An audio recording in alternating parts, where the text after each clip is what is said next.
Ano? Tutuusin kita yung summer. Alright guys, touchdown na tayo. Summer na tayo. So paano na summer? Sinatay ko na lang yung misis ko para lumabas kasi unang lalabas yung mga nakamotor, mga sasakyan. Yan, mga vehicle yan, yun ang unang lalabas. Then sila naman ang panghuli lalabas. Nung una, nandun kami sa Matnog, Bicol, sila yung sila yung unang pumasok. As ngayon naman, sila naman ang huli. Alright, mamaya, update ako mamaya.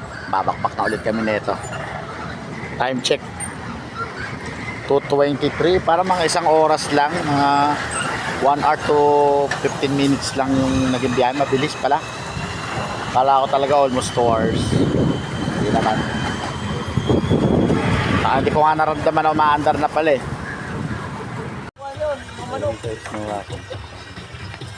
Pag naano mo pala ito mga araw, mahina yung camera sa araw,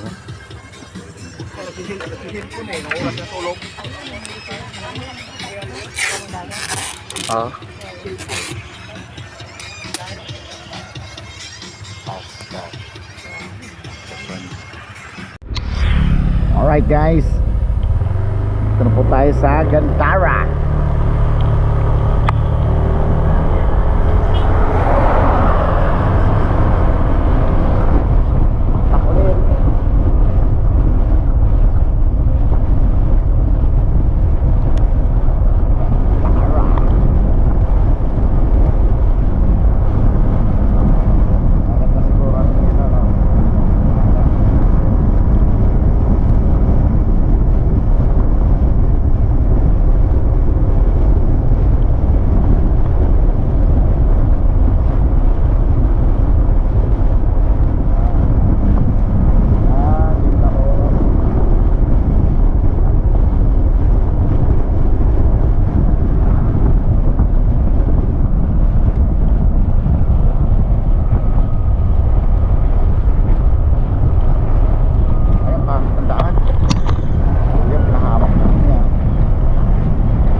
Alright guys, apagad pa ng view. Ako sa lugar na to, pero di pa kami, marami pa rin mga umano na vlogger dito. So tsaga-tsaga lang.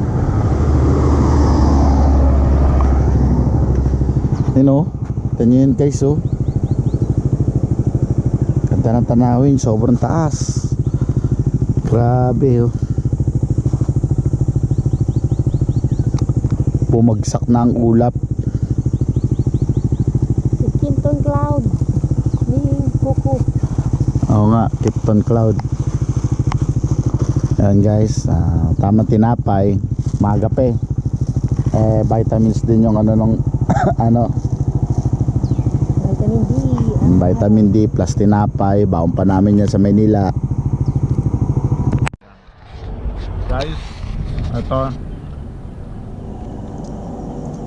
pahinga kami rito. Kasi natuwa ako talaga sa view. Yung napapanood ko lang sa mga motovlog na nagmamanila to Mindanao. Ngayon naranasan ko na rin. Mahirap kasi sobrang long drive nga, pero masarap pag nakakita ka ng mga ganitong view. Alam, pag kasama mo pa yung mahal mo sa buhay, masarap mag-rides. Kahit na malayo nararating nyo, magkasama kayo, talagang na-enjoy nyo.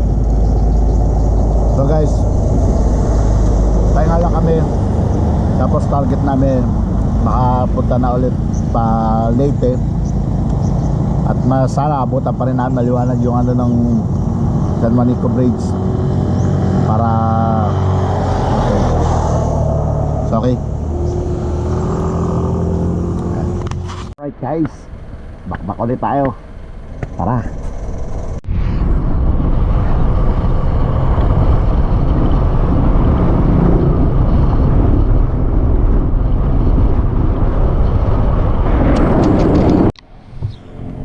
Alright guys, nandito na kami sa malaking Revolton Lake.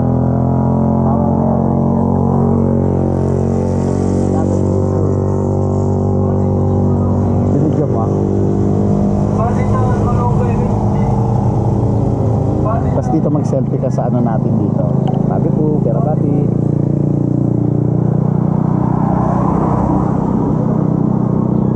Yung nandun tayo, makikita yung ano natin. Ang camera talaga ng ano natin. Yung isa, yung Oppo mong gamitin mo. Ay, tingnan. Dito ba? Sabog ba? Ay, hindi ko. Ginigidap si Oko eh. Sarap ano, panood lang natin sa vlogger ngayon. Nandito na rin tayo. Akala mo parang kakapanood ko tuloy na nagmamanila to Mindanao. Parang feeling ko ano, tag dito, umay na rin ako na dumaan dito guys. Yun yung ano ko Right guys, pakna ulit tayo. Natatapos lang natin doon sa may ano na parang grotto dito sa may bandang Samar na rin. Pero right kapit na back lower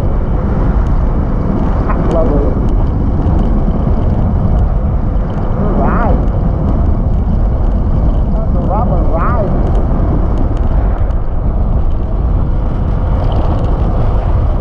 Go, go, go, go, go. Go, go, go, go, go. I'm Sarah.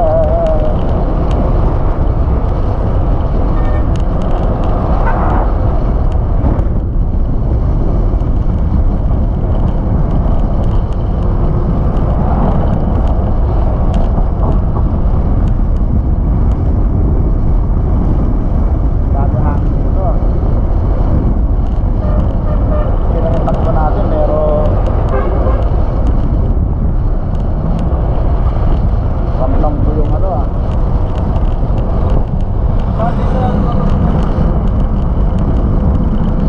Alright guys, mga wrap up.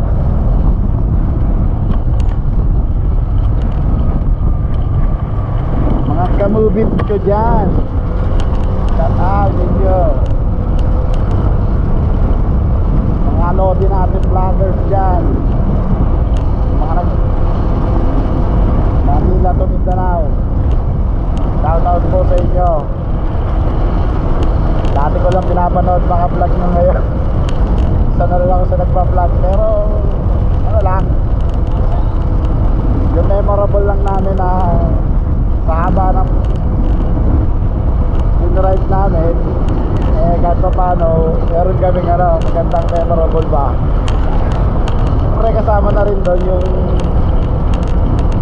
i-upload namin sa YouTube. Kaya naman kung lolo-open nyo, pwede ba maglambing sa inyo ng isang like at subscribe para po masisipagin po kami mag-upload ng ganito pagka lagi po kami may long ride. Right? Thank you.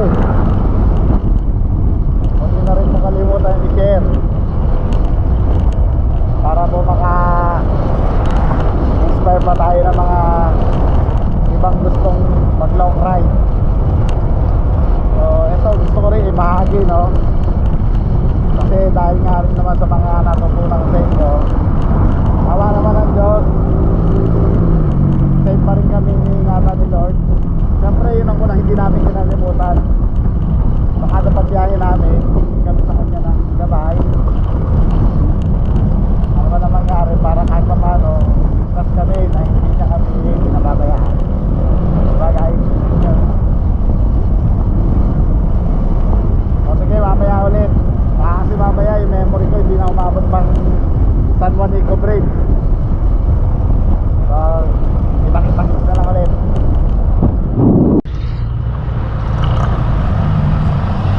Ala ko sa Maynila alam na traffic eh. Puso rin pala traffic dito. Ano parang stoplight doon oh. Na inaano nila. Yeah, abot. Alright guys. So dito kami ngayon sa Samar pa rin, pero medyo parang dulo-dulo na to. Mukhang malapit na to sa San Juanico Bridge. Pagdating nga pala namin doon sa may port ng Samar, sa may Allen, mga konting ano lang, nagpakarga kami doon ng unang pakarga namin doon inabot ng 210. Sabay 2 liters yun, mga 2 litro. Tapos sumunod na gas up namin 215. So medyo malayo na ulit ang pagitan nun. Tapos eto 225. So bali 246, 600, 15, 40. So bali 55 na no, 655 na. Halos ang naging gas up namin pa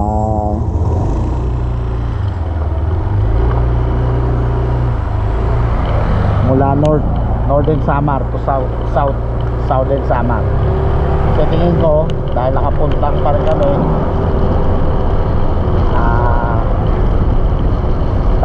bago ulit siguro mabawasan tong par ng full tank namin, nasa Leyte na kami. Alright, yun nga guys, pati gas consumption namin na ganito, medyo mahal nga kasi gawa nga ng timing yung punta rin namin dito Cagera, di ba? Pumasang gas. So tingnan namin kung magkano aabutin ng gas consumption. Mamaya guys, update ko kayo. Alright guys, dito na sa wakas.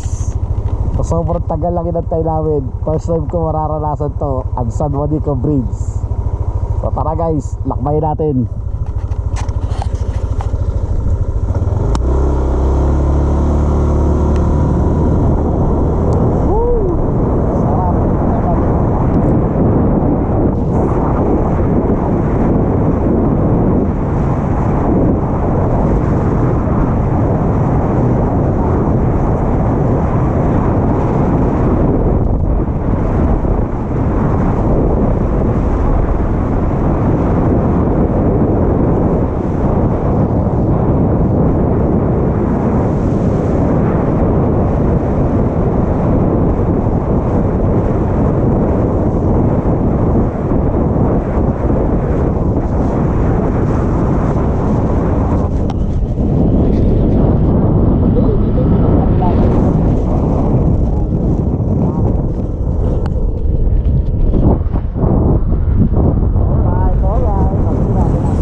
Alright guys, takbak ulit tayo.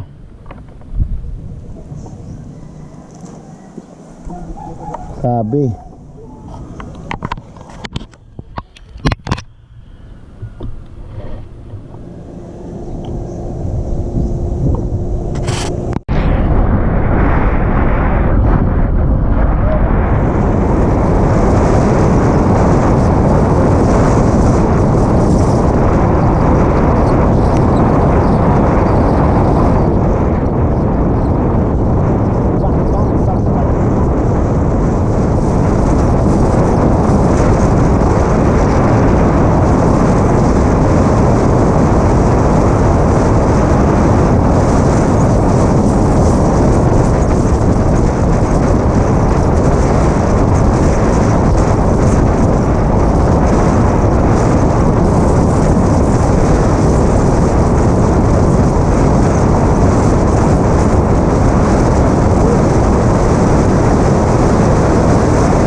kotse kaya nga dito.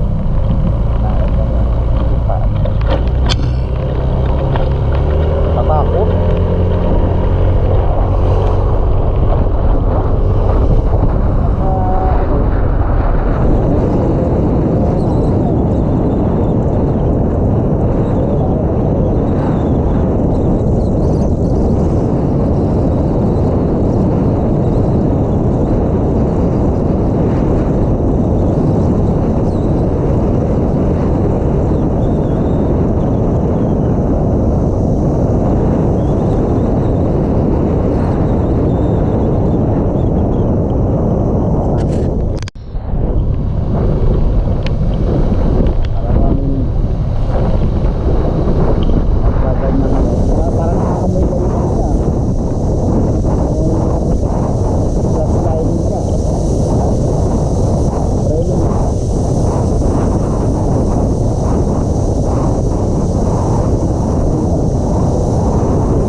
Alright guys, ito hindi na kami umabot sa trip ng pabiyahe ng Bato Leyte to Ubay Bohol, kaya napilitan pa rin kami maghanap tayo ng matutulugan para bukas. So okay naman, natigtas kami nakarating dito sa port at ngayon ay gabang na lang kami ng bukas ng biyahe na pinakamaaga, alas 8 daw. So syempre dapat mga 2 hours naka-prepare ka doon. Kaya yun na lang guys na. So update na lang ulit.